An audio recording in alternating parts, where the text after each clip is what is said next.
Isaiah 5. How will I sing to my well-beloved, a song of my beloved touching his vineyard? My well-beloved hath a vineyard in a very fruitful hill, and he fenced it, and gathered out the stones thereof, and planted it with the choicest vine, and built a tower in the midst of it, and also made a winepress therein. And he looked that it should bring forth grapes, and it brought forth wild grapes.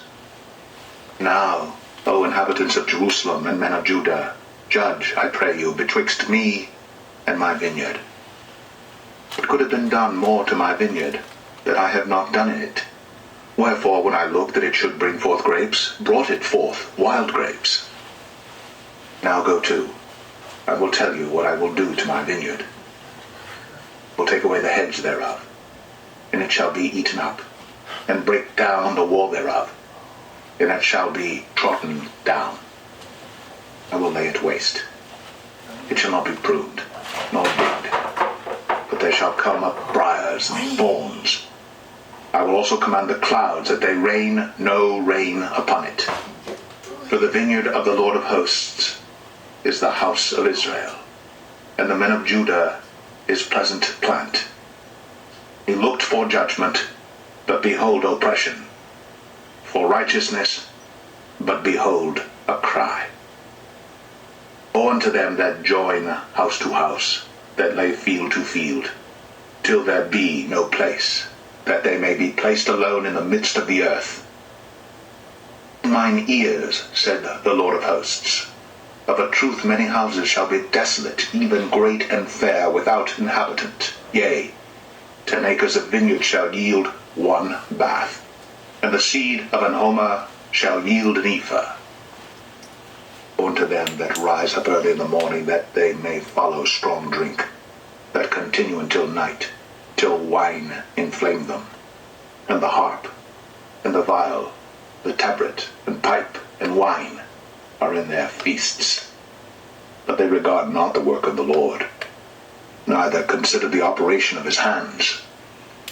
Therefore my people are gone into captivity, because they have no knowledge, and their honorable men are famished, and their multitude dried up with thirst.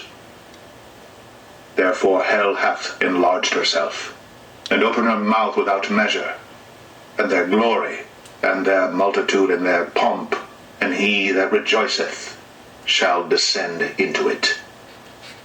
The mean man shall be brought down, and the mighty man shall be humbled, and the eyes of the lofty shall be humbled. The Lord of hosts shall be exalted in judgment, and God that is holy shall be sanctified in righteousness. Then shall the lambs feed after their manner, and the waste places of the fat ones shall strangers eat. Woe unto them that draw iniquity with cords of vanity, and sin as it were with a cart rope, that say, Let him make speed and hasten his work, that we may see it, and let the counsel of the Holy One of Israel draw nigh and come, that we may know it. Woe unto them that call evil good, and good evil, that put darkness for light, and light for darkness, that put bitter for sweet, and sweet for bitter. Woe unto them that are wise in their own eyes, and prudent in their own sight. Woe unto them that are mighty to drink wine, and men of strength to mingle strong drink, which justify the wicked for reward, and take away the righteousness of the righteous from him. For as the fire devoureth the stubble, and the flame consumeth the chaff, so their root shall be as rottenness, and their blossom shall go up as dust, because they have cast away the law of the Lord of hosts, and despised the word of the Holy One of Israel. Therefore is the anger of the Lord kindled against his people, and he hath stretched forth his hand against them, and hath smitten them.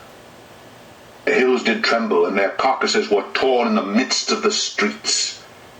For all this his anger is not turned away, but his hand is stretched out still.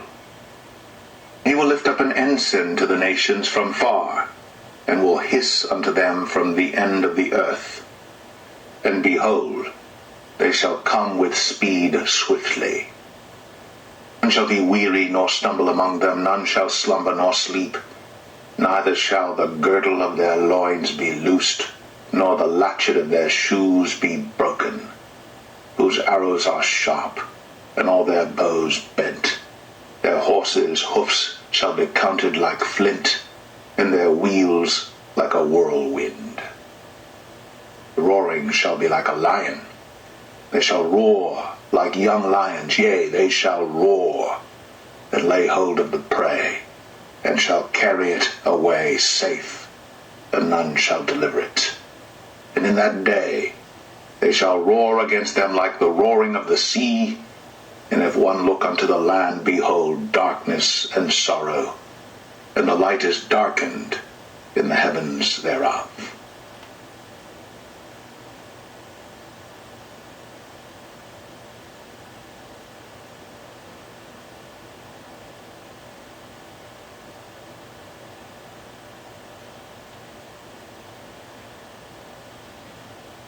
Psalm 46. God is our refuge and strength, a very present help in trouble. Therefore will not we fear, though the earth be removed, and though the mountains be carried into the midst of the sea, though the waters thereof roar and be troubled, though the mountains shake with the swelling thereof, Selah.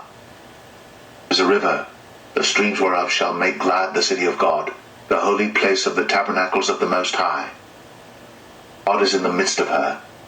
She shall not be moved. God shall help her, and that right early. The heathen raged, the kingdoms were moved. He uttered his voice, the earth melted. The Lord of hosts is with us. The God of Jacob is our refuge, Selah. Come, behold the works of the Lord. What desolations he hath made in the earth. He maketh wars to cease unto the end of the earth. He breaketh the bow and cutteth the spear in sunder. He burneth the chariot in the fire. Be still, and know that I am God. I will be exalted among the heathen. I will be exalted in the earth. Lord of hosts is with us. The God of Jacob is our refuge, Selah.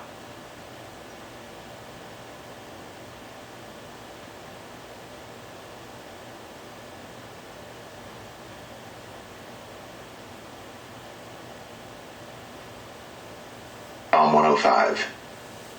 Oh, give thanks unto the Lord, call upon his name, make known his deeds among the people. Sing unto him, sing psalms unto him, talk ye of all his wondrous works. Glory ye in his holy name, let the heart of them rejoice that seek the Lord. Seek the Lord in his strength, seek his face evermore. Remember his marvelous works that he hath done, his wonders, and the judgments of his mouth. O ye seed of Abraham his servant, ye children of Jacob his chosen. He is the Lord our God, his judgments are in all the earth. He hath remembered his covenant forever, the word which he commanded to 1,000 generations, which covenant he made with Abraham, and his oath unto Isaac, and confirmed the same unto Jacob for a law, and to Israel for an everlasting covenant, saying, Unto thee will I give the land of Canaan, the lot of your inhabitants, when they were but a few men in number, yea, very few, and strangers in it. When they went from one nation to another, from one kingdom to another people, he suffered no man to do them wrong, yea, he reproved kings for their sakes, saying, Touch not mine anointed, and do my prophets no harm. Moreover, he called for a famine upon the land. He brake the whole staff of bread. He sent a man before them, even Joseph, who was sold for a servant, whose feet they hurt with fetters. He was laid in iron, until the time that his word came. The word of the Lord tried him. The king sent and loosed him, even the ruler of the people, and let him go free. He made him lord of his house, and ruler of all his substance, to bind his princes at his pleasure, and teach his senators wisdom. Israel also came into Egypt, and Jacob sojourned in the land of Ham. And he increased his people greatly, and made them stronger than their enemies. He turned their heart to hate his people, to deal subtly with his servants. He sent Moses his servant, and Aaron whom he had chosen. They showed his signs among them and wonders in the land of Ham. He sent darkness and made it dark, and they rebelled not against his word. He turned their waters into blood, and slew their fish. Their land brought forth frogs in abundance in the chambers of their kings. He spake, and there came divers sorts of flies, and lice in all their coasts. He gave them hail for rain and flaming fire in their land. He smote their vines also and their fig trees, and brake the trees of their coasts. He spake, and the locusts came, and caterpillars, and that without number, and did eat up all the herbs in their land, and devoured the fruit of their ground. He smote also all the firstborn in their land, the chief of all their strength. He brought them forth also with silver and gold, and there was not one feeble person among their tribes. Egypt was glad when they departed, but the fear of them fell upon them. He spread a cloud for a covering, and fire to give light in the night. The people asked, and he brought quails, and satisfied them with the bread of heaven. He opened the rock, and the waters gushed out. They ran in the dry places like a river. For he remembered his holy promise, and Abraham his servant. And he brought forth his people with joy, and his chosen with gladness, and gave them the lands of the heathen. And they inherited the labor of the people, that they might observe his statutes, and keep his laws. Praise ye the Lord.